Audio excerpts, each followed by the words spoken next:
Hi, Morey. Welcome to Better Tech. It's a pleasure to have you on the show. And before we start discussing today's topic, which is around cybersecurity and risk management in a post COVID world, how about a quick introduction of yourself and what you do for our audience? Thank you very much. My name is Morey Haber. I am the CTO and CISO for BeyondTrust. We are an industry-leading PAM vendor, privileged access management. I've been with the organization approximately 17 years through a variety of acquisitions. I oversee the internal security and cloud security for the solutions we manufacture, as well as the strategy.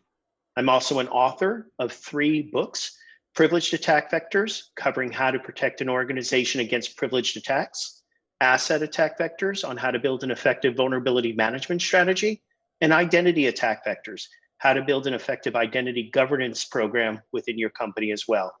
Thank you very much for having me. Yeah, sure. And we look forward to having a great discussion with you.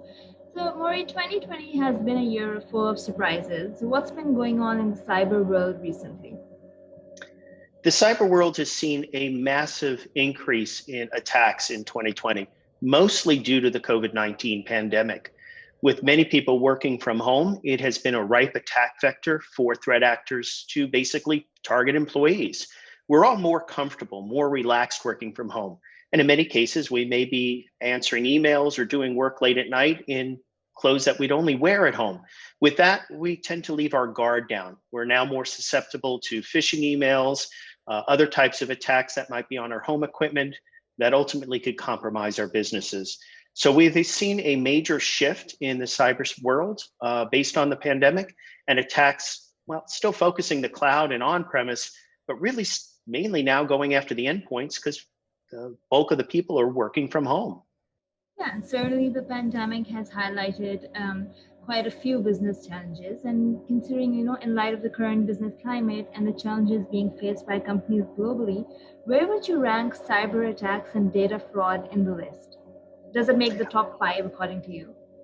I think it easily makes the top 5. Look, threat actors are generally not lazy, but they're going to take the path of least resistance for compromising an organization. They're going to find the easiest ways to infiltrate an organization to steal data, place malware, or conduct some other type of nefarious long-term mission. Traditionally, in years past, it's been vulnerability exploit combinations. A vulnerability was published, odds are it didn't get patched in a timely fashion, and it was exploited. But recently, we've seen a little bit of a resurgence with that in terms of attacks against Chrome and the Microsoft operating system with the net login vulnerabilities. And they're easy ways for a threat actor to get into an environment. But organizations have gotten a lot better at patching in a more timely fashion, identifying those risks, and keeping them closed. They're really high risk for organizations that do not have that mature cybersecurity practice. Now, when we translate that to a lot of people working from home, those systems were traditionally managed with on-premise technology. So things like patching and updates may not be working as well or even at all as people are operating corporate devices from their home environment. So it has become a huge attack vector to go after the end users because they're not being maintained as well. This leads to the data theft and the fraud with social engineering and other types of exploits that can go against home equipment on the same network as the biggest changes in 2020 and potentially going to infect us in 2021 to try to secure endpoints that could be leveraged against the business. What does this all mean for managing your cybersecurity risk? It really means for your cybersecurity risks, you have to rethink about how you're actually managing security for those endpoints. If you consider or did an honest evaluation of your biggest risks, where are they basically residing today? Where are your biggest threats? And after a very simple analysis, you'll realize, wow, all these people are working from home. Everything that I've just spoken about. Okay, we have laptops at home. We may have some BYOD. How do I mitigate that risk? Okay, we're asking people to log in via VPN to get AV updates and patches. That's not sustainable. We never built many of the technology stacks to operate long-term for people from home. We assumed they would bring those laptops or devices back in the office. That's not true. So what we mean for cybersecurity is we have to re-engineer the endpoint stack, the endpoint security stack. It starts generally with going, what do I need to cover first? How do I get there? And what's going to be successful with people working long-term at home? The first answer is the cloud. We basically need to manage all of these endpoints with a software-defined perimeter, not dependent on legacy technology that has been traditionally on-premise, which means that as soon as the device turns on, it can get updates, it can provide logs, it can get policy.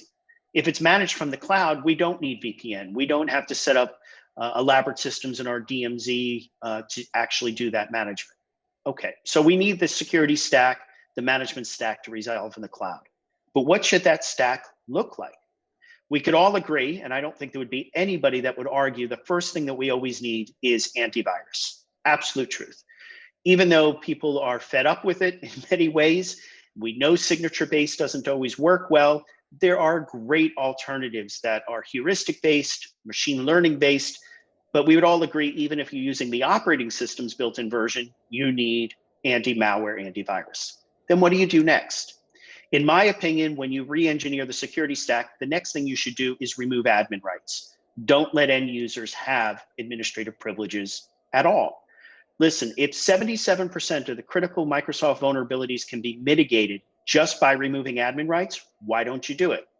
The most common argument is well, they can't add a printer, they can't change their clock, they can't run an updater, but there are great tools out there, including some built into the operating system, to mitigate that problem. Remove admin rights. You're going to find it to be the most effective way to basically solve many of these challenges. The next step is pragmatic application control. Allow listing, block listing, gray listing. Control which applications can run, control which processes can spin off child processes, and basically you've solved, high 90th percentile of malware and ransomware. Because if a program doesn't have administrative rights, it can't hit the registry, it can't drop a file. If you're only looking for digital signatures and the ownership and everything else, most of the malware can't execute after that unless it was digitally signed and stolen. And that even includes lay of the land attack or fileless attacks. After that, you go down the EDR route, MDR or XDR, because anything that would touch the registry, file system, or key locations in the operating system has to run with admin privileges. If you remove them from the user, then anything that maliciously touches them is probably an attack. Then any reporting from those solutions has a high confidence of a problem. And then you layer on anything else you need, web proxy, DLP, et cetera, based on your business needs. But really, the way we should be thinking about the impact is we really need to re-engineer the endpoint security stack to handle the challenges that COVID has given us. And that's people working from home, potentially for a long time. In addition to all of this, what would you say are also some of the more essential principles for effective cybersecurity leadership in a post-COVID world? Cybersecurity leadership in a post-COVID world has got to be flexible.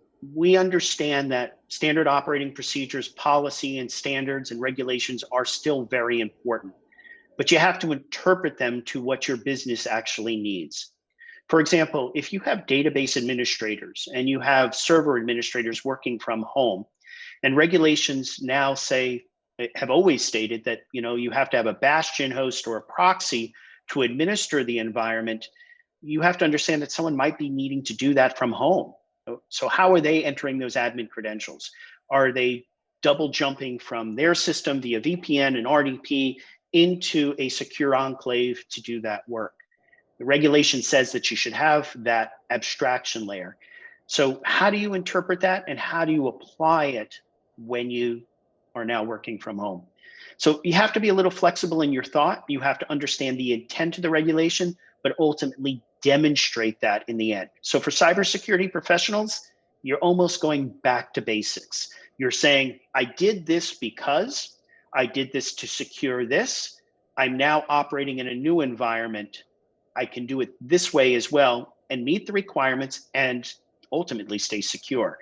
It means the flexibility in your minds, not to say, this is the way I do it and I got to figure out how to now do it from home. Sometimes it's re-engineering what you're doing to make it better and also more secure with the changes that we all face.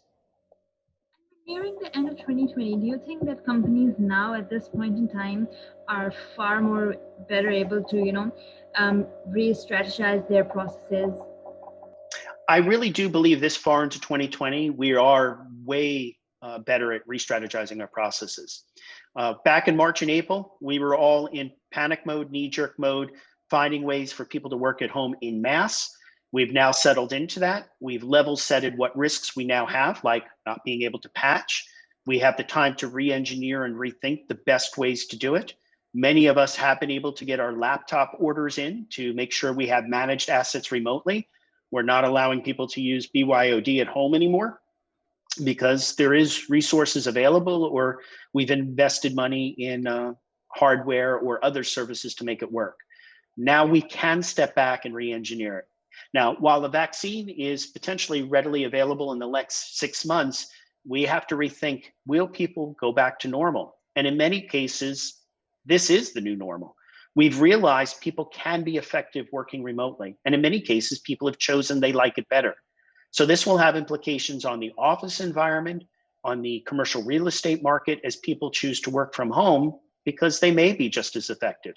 And as cybersecurity professionals, and we need to adapt, we now need to adjust our strategy to concepts like software-defined perimeters and even zero trust for remote access of systems to accommodate that we don't have the network, we don't have those firewalls, we don't have ACLs in place that could protect us like we had before.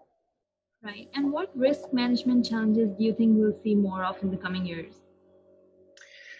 The risk management challenges in the next coming years are going to evolve. I think we're all a little burnt out of buzzwords, but some things are buzzwords and some things are not. Let's just take for the concept of zero trust. Every vendor has a different definition. There is no product that is zero trust, it's a strategy. And I recommend anybody that's looking at where we rethink about these management challenges in the next coming years to look to standards, something from like NIST or the IDSA for what things like zero trust mean. The management challenges that we have are taking those theoretical concepts and applying them and making them work correctly.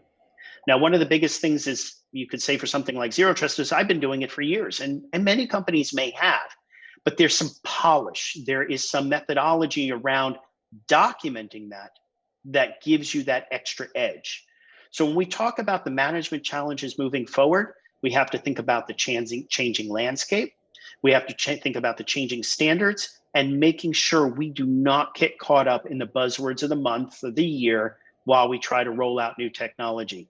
Look for industry standards that actually define it and then embrace them as best as you can while avoiding some of the pitfalls, because something like zero trust doesn't always apply. It doesn't necessarily apply to legacy technologies. It doesn't necessarily apply to peer-to-peer technologies, things that would be gotchas. So from a risk management standpoint, I always would ask someone to open their mind, listen to what the industry is evolving to, and strategize based on how your business is evolving. Speaking of that, how can companies restore privacy compliance and better, be better able to serve their customers? Data privacy compliance is probably one of the hardest regulations or concepts for any business to adhere to 100%. The laws are changing frequently. In the United States, individual states are now enacting mandates. And over in Europe, with the changes in GDPR and now the UK leaving and having their own regulations, it's difficult for anyone to really understand every aspect of it. But there are some basics that you can apply. Anything that you would consider sensitive information, addresses, names, birth dates, banking information, anything sensitive applies to every one of those laws. The differences may be in things like data retention, data disclosure, data deletion. If you take the concept of where all of your sensitive data lives, you do that exercise of data mapping internally and with your partners, then you can overlap the privacy regulations per region, because they're all applying to the same types of data sets. So think about it from the concept of, wow, I've got all these regulations to adhere to. Well, that's fine, but they're all really worried about the person. And then understanding how that applies in different regions really will help companies restore privacy challenges or privacy compliance and the challenges in maintaining those data sets. Right. So, Morey, what advice would you give to small-scale businesses that are in the process of restarting and reorienting their business with security in mind? For the smallest of businesses all the way to the largest of enterprises, but specifically to your question to small to medium-sized businesses, I think we're all aware that they're not immune from cyber attacks, whether it is phishing or something as nefarious as ransomware. You may not have the expertise to run your systems, keep them up to date. I strongly encourage organizations at the smaller size that don't have that expertise to explore managed security service providers or providers of software that do management as well. They have the expertise, the knowledge, and the capabilities to help you run your security programs and ensure that they stay secure. Yes, it's more money. It may cost you more money to do so, but the risks of not doing anything greatly outweigh investing in a shared security model that you can benefit from someone else's knowledge and time share their expertise to make sure you stay secure. And lastly, convergence with which technologies will help in mitigating cyber risks going forward? The convergence of technologies moving forward will help you the most when you stay basically almost up to date, but not necessarily be an early adopter. If you've ever heard of the analyst state that there's things of early adopters, you're buying the product when it first comes out, and then you're the laggard or the last one to buy it. The convergence of staying closer to the edge, near early adopter, will help you the most. And this is specifically true in the concepts of, let's just say, operating systems. So if you are using something like Windows 10, make sure it stays fully up to date with the latest versions. If you're on a Mac, don't use older versions. Get off of the High Sierras or the El Capitans. Get to Catalina or Big Sur, because those operating systems have more security safeguards in place to help you in the long haul. So the convergence of basically staying at the latest or the best or the newest generally will help you stay more secure than running outdated or end-of-life operating systems. The convergence being stay at the point of the arrow, and the newest will be the best bet for you. Okay. All right, Morey, that's all we have for time today. It was great having you on Veritech. Thank you very much. It's a pleasure speaking with you.